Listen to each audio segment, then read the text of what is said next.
ചോറ്റാനിക്കര ദേവീ ക്ഷേത്രത്തിലെ വളരെ പ്രാധാന്യമുള്ള ഒരിടമാണ് കിഴ്ക്കാവ് ക്ഷേത്രത്തിനടുത്തുള്ള വലിയ കിഴ്ക്കാവ്. ഭഗവതി ഉത്സവകാലത്ത് 2 ദിവസം തങ്ങുന്ന ഒരു സ്ഥലം എന്നുള്ള വളരെയേറെ പ്രാധാന്യമുള്ളൊരു സ്ഥലമാണ് ഇത്. ഒരു ജീർണാവസ്ഥയിലായിരുന്നു.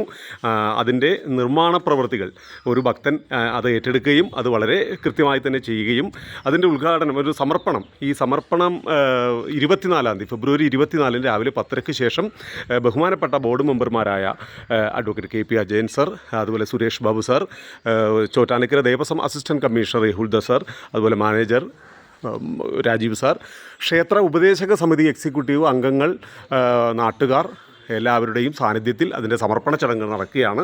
ഉത്സവകാലത്ത് 2 ദിവസം ഭഗവതി തങ്ങുന്ന ഇടം എന്നുള്ള വളരെയേറെ പ്രത്യേകതയാണ്. എന്തുകൊണ്ടും ചോറ്റാനിക്കര നിവാസികൾക്കും ഭക്തർക്കും എല്ലാം വളരെ മനോഹരമായ ഒരു ഭക്തി നിർഭരമായ ഒരു കാഴ്ച തന്നെയായിരിക്കും ഇത്. എല്ലാവരെയും സ്വാഗതം ചെയ്യുകയാണ്. നാളെ പ്രത്യേകിച്ച് നാളെ കൊടിയേറ്റ് ദിവസവും കൂടിയാണ്. നാളെ രാവിലെ 10:00 ശേഷം ആണ്. എല്ലാവരെയും സ്വാഗതം ചെയ്യുന്നു. അമ്മേ നാരായണ.